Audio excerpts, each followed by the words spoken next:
Ladies and gentlemen, we have some massive news. Ladies and gentlemen, there has been some breaking news. The Raiders are sending quarterback Geno Smith and a 2026 seventh-round pick to the New York Jets in exchange for a 2026 sixth-round pick.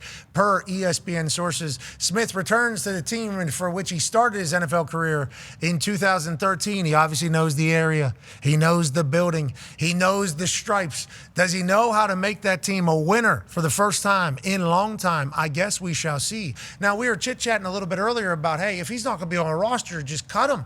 You can always hang on and hope for a trade to take place. That has happened here. Let's head to the man who broke the news and kind of alluded to it earlier. Felt like he knew that what was coming down the pipe. I don't know if he knew it was a trade or not. Shefty, how did we get to a trade for Geno back to the Jets? Okay, listen, here's the deal, Pat. First of all, we have more breaking news, which we'll get to in a moment. But essentially, the Jets know that Geno's going to be released.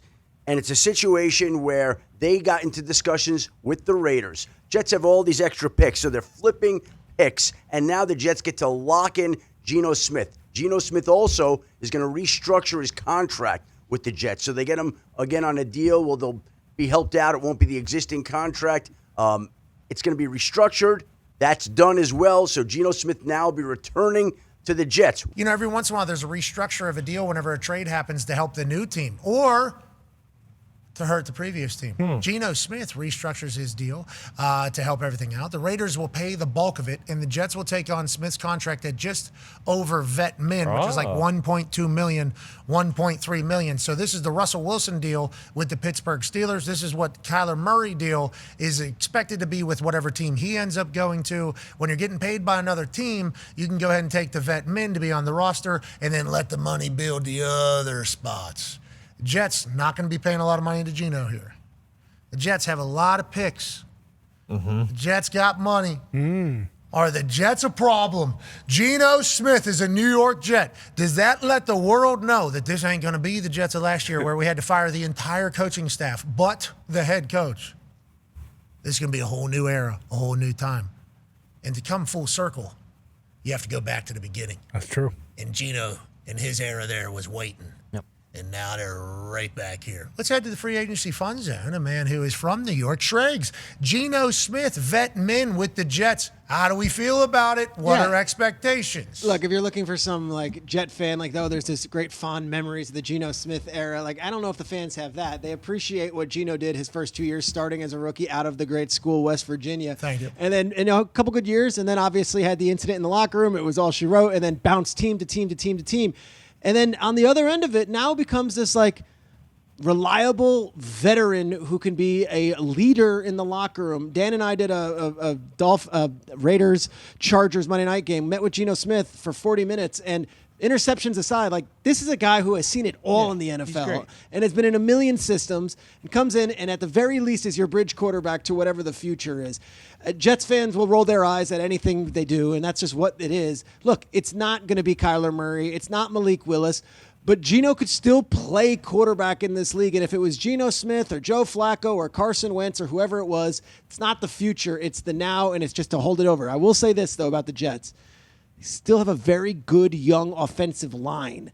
So you're putting all the pieces in place, and Geno Smith is a competent quarterback. I'm not giving this an A-plus grade by any means, but at $1.2 million, guy can still throw a football and has seen a million things in his NFL career. He brings some wisdom as well, and now he'll be under Frank Reich's leadership. He's an adult. They needed an adult. Brady in the Cook room. started the last 5 games of their season. And it's not that, Justin Fields Missouri isn't legend. Come on. Brady Cook and cooks. But go ahead, Dan. No, it's not. Shrapnel. I think that they tried Justin Fields last year. It didn't go great. There were some injuries. I just think having the opportunity to bring Geno there, bring some stability, bring an adult, like just bring a pro. Geno may not be playing the best football of his career that he did 3 years ago. I still think he plays, give them a chance to win games football. I agree with the offensive line. It would be a better situation. The ideal season for the Jets is for them to win a couple games, be competitive, and then really strike in the 2027 draft. I know I keep saying that, but that's just the reality of the long term. And I would add this. Last year, the Raiders were very aggressive, and Pete Carroll, and they brought Geno Smith in, and the Seahawks, obviously they moved on and they went with Sam Darnold. But if you go back and you read the media coverage of that entire situation, most people said, well, Seattle's making a major risk moving on from Geno Smith to go to Sam Darnold. So let's not just look at last year in that Geno obviously did not go well in Vegas. Let's take the bigger picture of this, realize who he's played for, where he has played. He has started. He has been a backup. And at $1.2 million, what are we talking about here? That is a fine addition to your team. Frank Reich, OC, ready to get back into it over there in New York. What are the weapons? What are the New York Jets' weapons? Brees Hall, he's pumped. Garrett Wilson. A.D. Mitchell. Brees Hall is real pumped. He's watching other people's wallets, right? Yeah, Mason right. Taylor. Garrett played 6 games, I think, last year and was their leading receiver. Yep.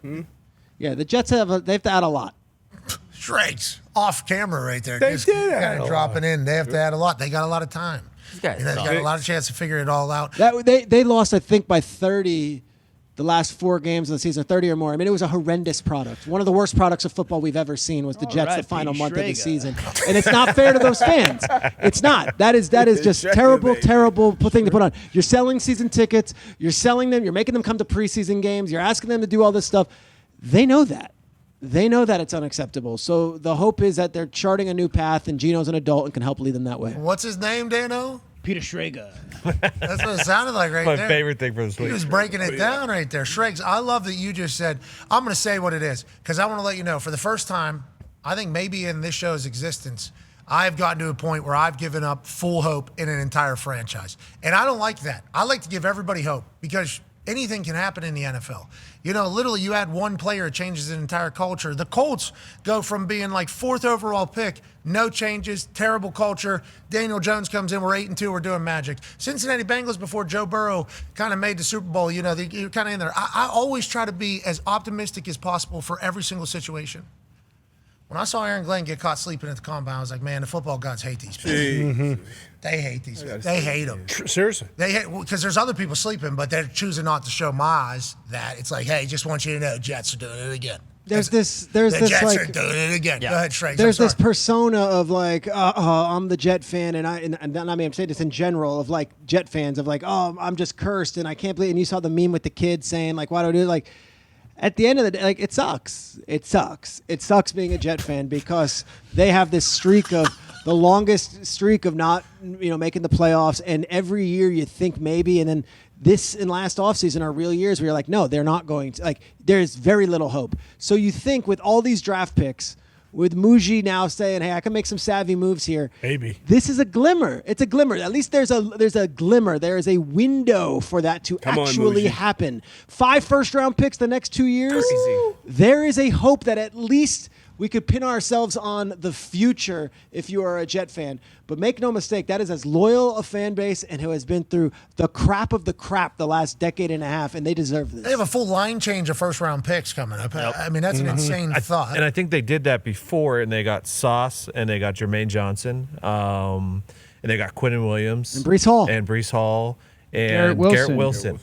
They've done that before, and they hit on every single pick. And they were still the Jets. And that's probably why Jets fans probably feel the way they do. How many interceptions do they have this year on defense? Yeah. Zero. Traded for Minka, though. Tone, they didn't get the quarterback. You need a quarterback. That's True. the thing. They You're hit on all 1,000% those right. picks, but Zach Wilson. Zach Wilson wasn't the guy, and nor was Christian Hackenberg, and nor was Brady Cook. You're right. You're And- 1,000% right. Hackenberg had a shot, though. He was good. I want to let you know, You do need a quarterback. I lived the Jets' life there for a while with Aaron. I was so excited. Remember a September movie. 11th with that flag. Monday Night Football. Cursed. Got a handheld jib on her. Probably Spanks. That awesome. That I moment think was Gary awesome. Gary V said that was a top 5 sports moment of his life. Just a man running out with an American flag. It was all there because the hype, the hard knocks, the entire offseason, it was like, hey, we're doing it. Mike Greenberg, one of the most notable Jets fans on earth, said he would cut. He would do it. He said, I'll cut it off. Said he was going to say fuck on air, too, if they... Yeah, if they were just to make a would've been playoff awesome. game, Yeah. I think is what he said for the Aaron era. We were all bought in. I was bought in 100%. I was bought in. Picked to win the Super Bowl. Thought they were going to go to the Super Bowl. That's how good they were. And keep in mind, they won that game. They won Big that punt game. return. Yeah, Xavier Gibson. No, they didn't win many after that. No. I mean, they went real bad. And for Jets fans, they said this one exactly how it's supposed. 4 offensive plays is what we got with that entire hype machine. And then the next year was just an inevitable turnover from the Saleh era, and then now Aaron Rodgers is going to be a Pittsburgh Steelers quarterback again? Not going to be a Pittsburgh Steelers quarterback. We shall see.